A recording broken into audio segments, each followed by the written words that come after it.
आगामी कार्यक्रम प्रायोजित किया है जॉयस मायर मिनिस्ट्रीज के मित्रों और सहयोगियों ने।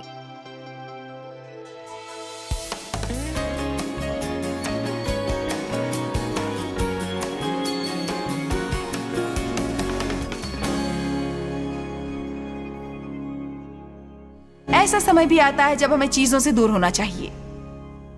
ऐसा समय भी आता है जब हमें तेज से तेज दौड़ना चाहिए। इसलिए नहीं कि वो हमारा निर्णय है, बल्कि इसलिए कि परमेश्वर ऐसा करने को कह रहे हैं।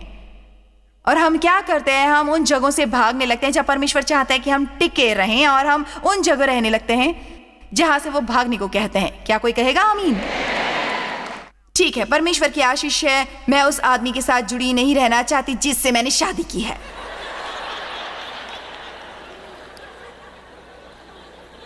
और तब दूसरी ओर एक स्त्री है जो किसी व्यक्ति द्वारा अपने आप को पीटने दे रही है, जो उसे गाली देता है, बच्चों को मारता है 25 सालों से, पर वो वहां से हटती नहीं। परमेश्वर ने तुम्हें उसे पीटने का बुलावा नहीं भेजा है, नहीं गाली देने का, और नहीं उसके आसपास खड़े रहकर अपने बच्चों को पीटते देखने का। ये उन्होंने नहीं कहा। आपको उठकर खड़े होना है और इन सब का सामना करना होगा और कहना होगा, मैं अपने बच्चों के साथ ऐसा दुर्व्यवहार नहीं होने दूंगी। किसी दूसरे के व्यवहार द्वारा अपनी उपयोगिता और मूल्य का आंकलन मत कीजिए। अपनी उपयोगिता और मूल्य परमेश्वर के कहे वचन से कीजिए। मुझे काफी खुशी है कि डेव हमारी शादी से दूर नहीं गया था।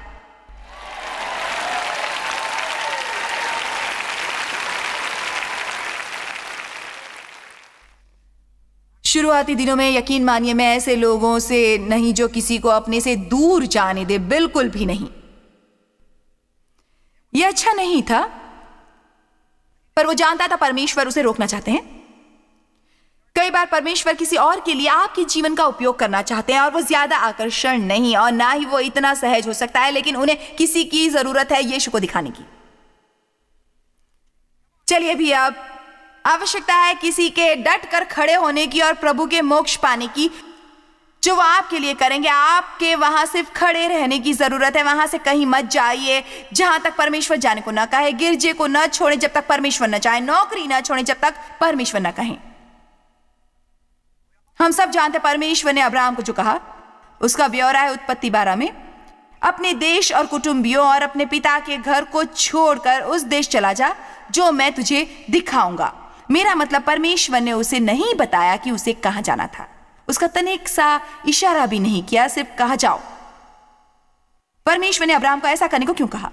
वो देखना चाहते थे कि अब्राहम उनकी आज्ञा का पालन करता है या नहीं। उसका सारा परिवार मूर्ति पूजन था। परमेश्वर ने उसके जीवन के लिए एक योजना बनाई थी। वो उन्हें उन लोगों से दूर करना चाहते थे जिनका उस पर अत्यधिक प्रभाव था। और ये भी बता दूं, ज्यादातर ईसाई ही परमेश्वर के साथ चलना बर्बाद करते हैं और कमजोर करते हैं और उस पर पानी डाल देते हैं, क्योंकि वो अपने लोगों पर निर्भर होते हैं। उनके मित्र हैं, वो काफी समय उन पर खर्च करते हैं जो धार्मिक नहीं है। हतोत्साहित करने के अलावा वे कुछ नहीं करते और विश्वास की हर बूंद चूस लेते हैं जो कभी आप में हो सकती थी, हर बूंद।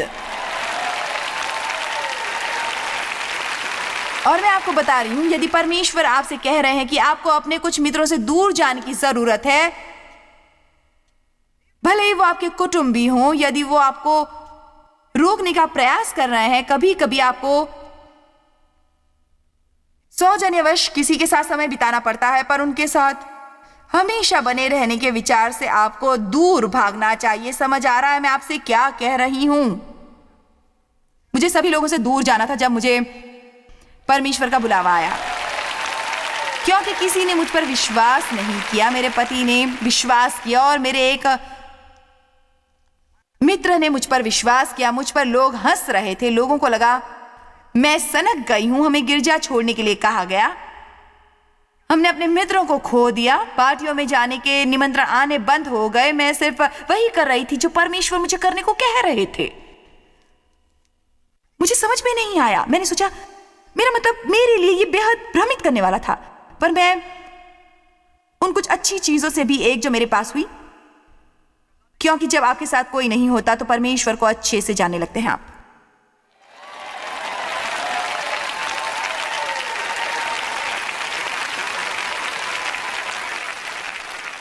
अब सारा उत्पत्ति 16:1। अब सारा अब्राहम की पत्नी से कोई संतान नहीं थी और परमेश्वर ने उन्हें संतान होने की आशीष दी थी। उन्हें परमेश्वर का वचन प्राप्त था, पर वो अभी तक पूरा नहीं हुआ था और वे इंतजार करके थक गए। और उसकी हाजिरा नाम की एक मिस्री दासी थी। सारा ने अब्राहम से कहा, इधर देर से उसे एक अच्छा उपाय सूझा। क्या ऐसा आपको कभी आया? आप परमेश्वर का इंतजार करते करते थक चुके हैं और सोचते हैं, मुझे पता है परमेश्वर मुझसे क्या चाहते हैं। सारा ने अब्राहम से कहा, देखो परमेश्वर ने तो मेरी कोख बंद रखी है, इसलिए मैं तुमसे विनती करती हूं, तू मेरी दासी के पास जा। अब आप में से कितने पहले से ही जानते हैं, आगे बढ़ने से पहले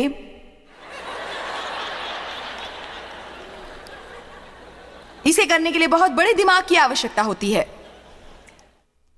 लेकिन आश्चर्यजनक है कि लोग क्या करेंगे। आश्चर्यजनक है कि वो कैसे मूर्खता भरी बातें सोचेंगे जब उन्हें इतना बुरा करना होगा।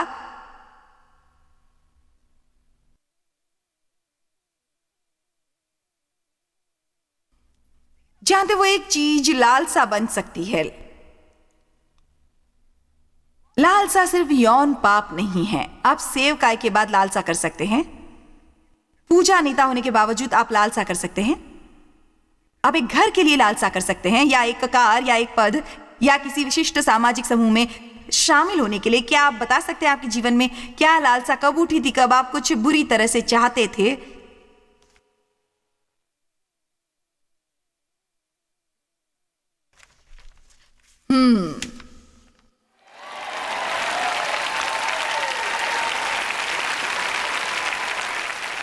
इसलिए मैं चाहती हूं कि आप मेरी नौकरानी को ले जाएं और उसके साथ संभोग करें, और हो सकता है मुझे उससे संतान मिले।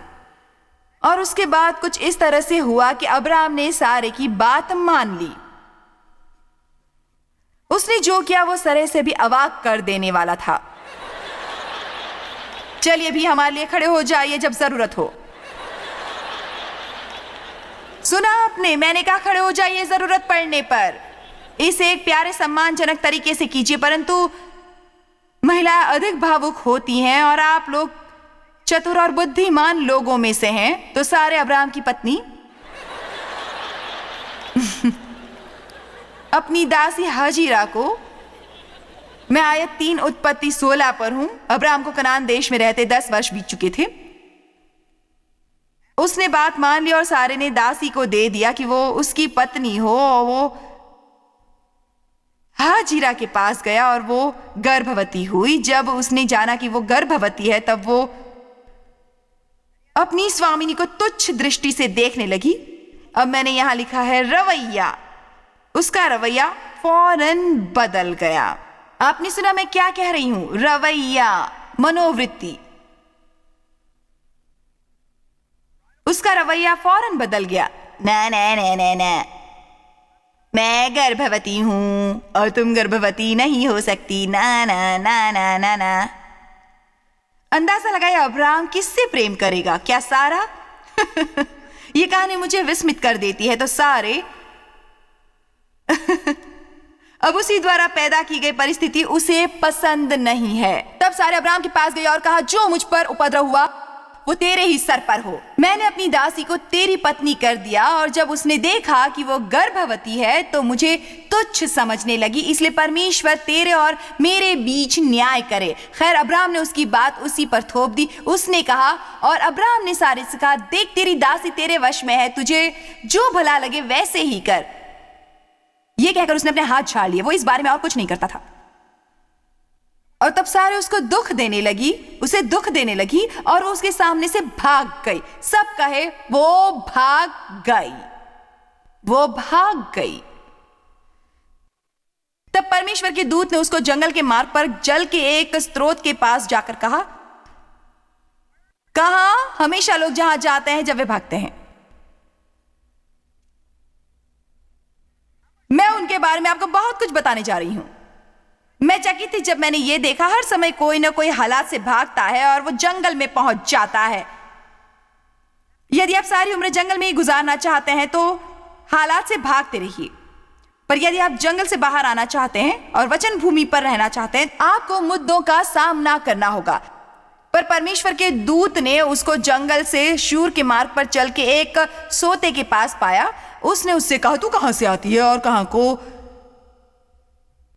जाने का तेरा इरादा है? और जानते हैं, जब हम भाग रहे होते हैं तो हमें पता नहीं होता हम क्या कर रहे हैं, हम सिर्फ। और उसने कहा, मैं अपनी स्वामिनी सारा के सामने से भाग रही हूं। परमेश्वर के दूत ने उससे कहा, अपनी स्वामिनी के पास लौट जा और उसके वश में रह। Ouch ouch ouch ouch.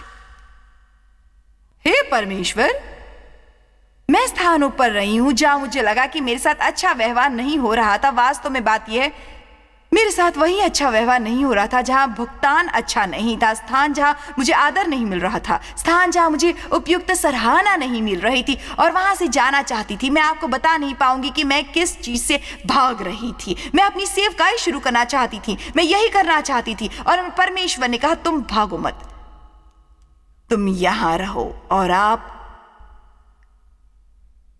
सीखते हैं समर्पित होना। पर एक रहस्य की बात बताऊं आपको, आप सत्ता के उपयुक्त नहीं हैं जब तक कि आप सत्ता को समर्पित नहीं होते।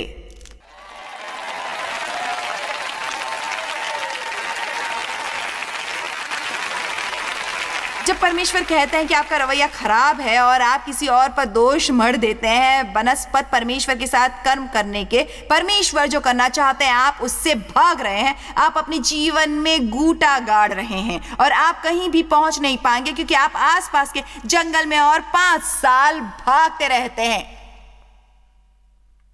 हे मेरे प्रभु, हम अच्छा कर रहे हैं आज की रात।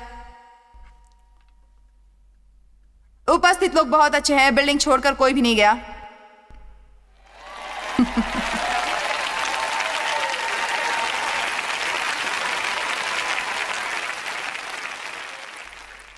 अपनी स्वामिनी के पास लौट जा और उसके वश में रह।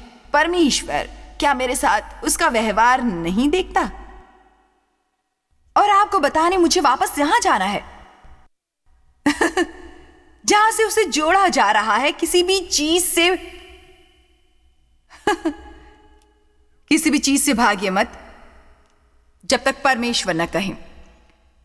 मैंने कहा किसी भी चीज से भागिए मत जब तक परमेश्वर न कहे जाने को। आमीन। 1 राजा 19। आप में से कितनों को संदेश मिल रहे हैं?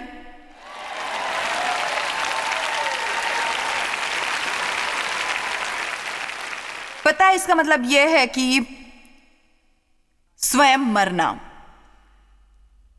इसका मतलब है मसीह क्रूस पर चढ़ाया जाना।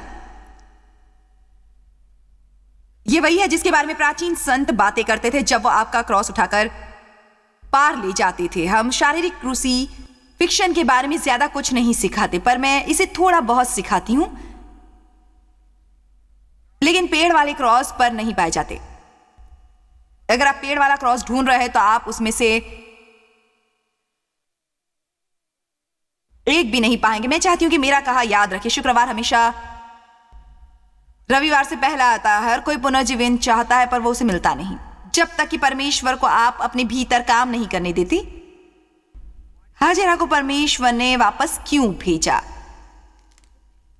क्योंकि वो चाहते थे कि वो स्वयं की इच्छा से बाहर आए, जिसने उसे भागने के लिए बाध्य किया था परमेश्वर से बिना आज्ञा लिए, बिना आज्ञा के। आमीन। 1 राजाओं 19। परमेश्वर के महान भविष्यवक्ता एलिया, महान भविष्यवक्ता, शायद अब तक के सबसे महान अध्याय 18 में एक दिन पहले उसने बाल के 40-50 भविष्यवक्ताओं का वध करके उनके टुकड़े टुकड़े कर दिए थे। अब वो एक दिन का मुश्किल काम था और वो उन्हें पूरी तरह मूर्ख बना चुका था। ऐसे करने से पहले उसने स्वर्ग से नीचे आग बुलाई और उन्हें बताया परमेश्वर कौन थे दूसरे ही दिन वो बेहद थका हुआ था। हम जब थक जाते हैं तो कुछ अजीब सा करने लगते हैं। आपको भरपूर विश्राम मिलना चाहिए। यह आध्यात्मिकता का हिस्सा है। वास्तव में है। मैं कितनी कामुक हो सकती हूं, यह आश्चर्यजनक है। तो मैं डेजर्ट खाना शुरू कर देती हूं।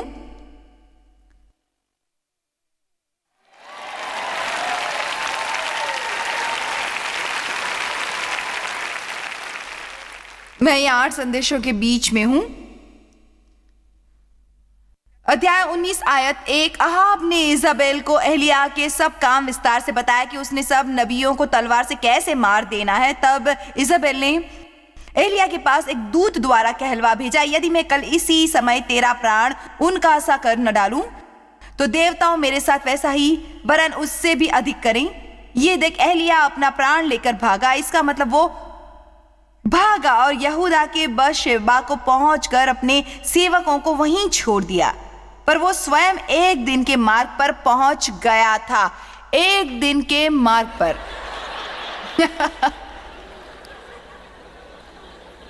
ये कितना सुंदर है ना? क्या परमेश्वर के वचनों से आपको प्रेम नहीं? जब भी वे भागे वापस उसी जगह पहुंच गए।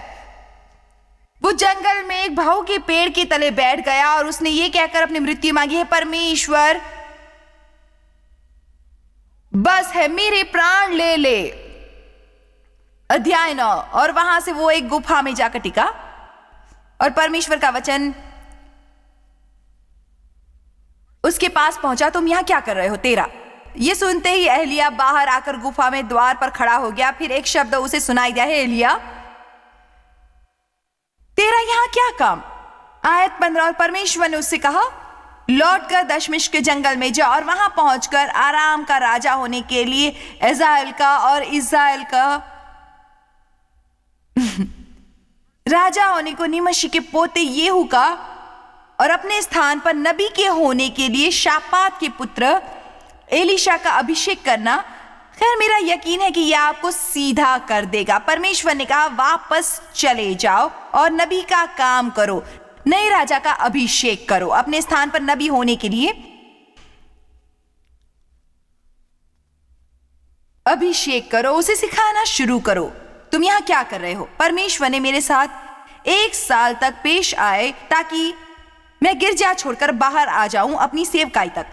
मैं जानती थी जब मैंने किया तो कुछ टिप्पणियां हो चुकी थी, आलोचना भी हो रही थी और कुछ गलतफहमियां भी पैदा होंगी और मैं नहीं चाहती थी कि कोई मुझे एक विद्रोह औरत समझे और जो बाहर जाकर कुछ भी करने को तैयार है। पर परमेश्वर ने मुझे हर वो रास्ता दिखाया था जो वो दिखा सकता था। मेरा मतलब चकित कर देने रास्ते पुष्टियों के साथ कि अपनी सेवकाई को ले जाऊं उत्तर, दक्षिण, पूर्व और पश्चिम, और मैंने वहां रहना जारी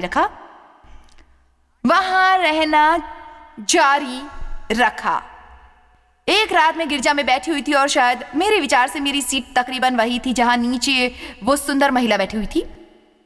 परमेश्वर ने मुझ पर कृपा दृष्टि डाली। सेवा शुरू हो रही थी और परमेश्वर ने मेरी आत्मा में कहा, उन्होंने कहा, तुम यहां क्या करो? दिल ही दिल में मैंने कहा, हे प्रभु, मैं मंगलवार की रात को आई हूं।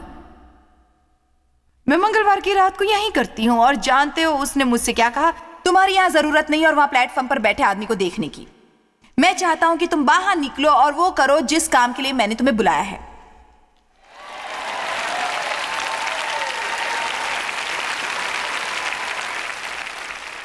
मेरा अभी भी अच्छा रिश्ता है। उस पास्टर के साथ बहुत प्यार करती हूं, उससे, उसकी और उसकी पत्नी की सराहना करती हूं कि उन्होंने मुझे मौका दिया। लेकिन जो बुलावा आया वो बहुत अनोखा था और परमेश्वर मुझे अवसर दे रहे थे पूरे विश्व में जाने और सुसमाचार के प्रचार का। और मैंने वहां रहना जारी रखा उस स्थान पर जो परमेश्वर ने मेरे लिए तय किया था, जो जंगल नहीं था, वो एक महान गिरजा था। पर मेरे लिए ये वो नहीं था जहां परमेश्वर चाहते थे। और तब वो समय भी आया जब मैं जाना चाहती थी और फिर वो समय भी आया जब उसने जाने को कहा और मैं नहीं जाना चाहती थी। कोई वहां घर पर है। कोई है घर पर? परमेश्वर हमें क्यों नहीं करने देता जो हम करना चाहते हैं? हे परमेश्वर, मैं क्यों नहीं जा सकता यदि मैं जाना चाहता हूं रहने के लिए? ओ नहीं, परमेश्वर हमेशा हमारे रास्ते में आते हैं और चाहते हैं कि सारी चीजें उनके अनुसार हो। लेकिन यह हमेशा हमारे लिए बेहतर होता है ना? खैर, योना की किताब पर जाने का समय नहीं है, लेकिन मुझे बस ये कहना है, ठीक है, हाँ चलो इसे कर डालें। योना एक परमेश्वर का ये वचन अमित्य के पुत्र योना के पास पहुंचा, उठकर उसे बड़े नगर नीनवे को जाकर और उसके विरुद्ध प्रचार कर, क्योंकि उसकी बुराई मेरी दृष्टि में बढ़ गई है। परंतु योना प्रभु के सम्मुख से तर्शीश की ओर भाग जाने को निकला। अब यदि आप नक्शा देखें, तर्शीश नीनवे से ठीक उल्टी दिशा में है। परमेश्वर ने कहा, नीनवे जाओ, और उसने कहा, मैं यहां पहुंच गया हूं, पर मैं लोगों के विरुद्ध प्रचार नहीं करूंगा। मैं उन्हें पसंद नहीं करता। मुझे नहीं लगता कि वे प्रचार के लायक भी हैं। वो जहाज पर बैठकर वहां से जितना दूर जा सकता है जाना चाहता है। तभी समुद्र में एक 15 आंधी आई और वो जहाज में जो सामग्री थी उसे समुद्र में फेंकने लगे और हर एक को लगा कि वो मरने वाले हैं। और शीघ्र ही उन्होंने कहा, कोई इस जहाज पर ऐसा है जिसके पाप के कारण ये विपत्ति आई है, कौन है वो? तब उन्होंने चिट्ठी डाली और चिट्ठी योना के नाम की निकली। तब उन्होंने उससे कहा, तुम जहाज से बाहर जाओगे।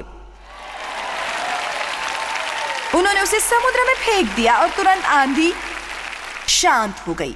अब यह है शिक्षण कथा। मैं वहां नहीं जाना चाहूंगी।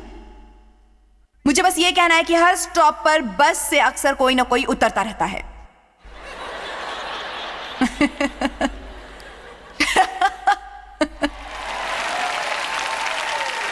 शायद ये आपको अपने आप का बेहतर आंकलन करने दूं। हम लोगों को अपने साथ खींचना चाहते हैं जो कि परमेश्वर के साथ नहीं चलते, और परमेश्वर उनके साथ समझौता करने की कोशिश कर रहे हैं जिनके जीवन में बहुत गड़बड़ ही चल रही है और वो हम पर छलक रही है और हम पता नहीं लगा पाते कि गड़बड़ क्या है। खैर, आसपास के लोगों से मिलिए जिन पर आशीष है, उनसे मिलिए जो आज्ञाकारी है, उन लोगों से मिलिए जिन पर परमेश्वर का मार्गदर्शन है। आमीन। आज 17 को देखो। योना समुद्र में फेंक दिया गया, जहाज जा चुका है। अब प्रभु ने एक बड़ा सा मच्छ ठहराया कि योना को निगल ले। योना उस महामच्छ के पेट में 3 दिन और 3 रात पड़ा रहा। मैं उस दृश्य की कल्पना कर नहीं सकती। अंततः योना पछतावे के साथ चारों ओर देखता है। आयत 10 अध्याय 2। परमेश्वर ने मच्छ को आज्ञा दी और उसने योना को स्थल पर उगल दिया। क्या आप कल्पना कर सकते हैं कि वो मंजर कैसा होगा? चलिए उसका तस्वुर करें। उसे बाहर उगल दिया गया। उसके चारों ओर समुद्री घास उगी हुई है। अब यहां देखो, योना नहीं मालूम, शायद वो नीचे यहीं था, शायद।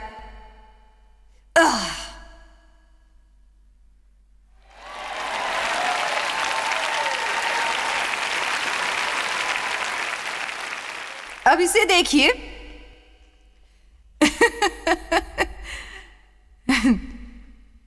मैं अपना संदेश इसी के साथ कर सकती हूं और आपको मिल जाएगा।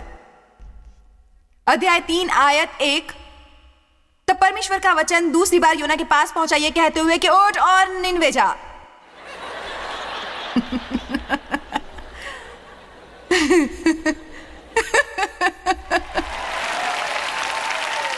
परमेश्वर ने उसका मन नहीं बदला और ना ही वो अपना मन बदलने वाला था उससे जो उसे करने को कहा गया था। तो आप 40 वर्षों तक या 10 दिन या 2 हफ्ते या 6 महीने जंगल में जाकर एक झाऊ के पेड़ के नीचे बैठकर परमेश्वर से कह सकते हैं कि मैं मरना चाहता हूं। अब जहाज में कहीं जा सकते हैं फेंके जाने के लिए, मछली द्वारा खाए जाने के लिए। परमेश्वर भी कहेंगे वही जाओ जहां से भागे थे और वही करो जो मैं कहता हूं। चलिए परमेश्वर की स्तुति कीजिए। खैर, आपको याद दिलाना चाहती हूं, आपको किसी से डरने की कोई जरूरत नहीं। खैर, मैं आपको याद दिलाना चाहती हूँ, आपको किसी से डरने की कोई जरूरत नहीं। आपको डर महसूस होगा पर उससे डरना नहीं है। ये दो अलग चीजें हैं। हम निडर हो सकते हैं और साहसी हो सकते हैं, किसी भी चीज का सामना कर सकते हैं, क्योंकि परमेश्वर ने हमें वचन दिया है कि वो हम पर उतना ही भार डालेगा जितना हम। जॉयस मायर मिनिस्ट्रीज में आप हमारे लिए बहुत ही कीमती हैं, जितना कि आप जानते हैं। हम आपकी सराहना करते हैं और इस सेविकाई को दुनिया भर में संभव बनाने के लिए हम अपने दोस्तों और सहभागियों को धन्यवाद देते हैं। हम साथ मिलकर भूखों को खाना खिलाते हैं, गरीबों को कपड़े देते हैं और कई देशों में सुसमाचार बांटते हैं। अपना प्रार्थना निवेदन भेजने के लिए कृपया आज ही संपर्क कीजिए joycemeyer.org पर। हमारे स्रोतों के बारे में और भी जानिए। जॉयस की सभाओं की सूची देखिए हमारे साथ सहभागी बनने के लिए, क्योंकि हम दुनिया भर में मसीह के प्रेम को बांटते हैं। इसका खर्च उठाया है जॉयस मायर मिनिस्ट्रीज के मित्रों और सहयोगियों ने।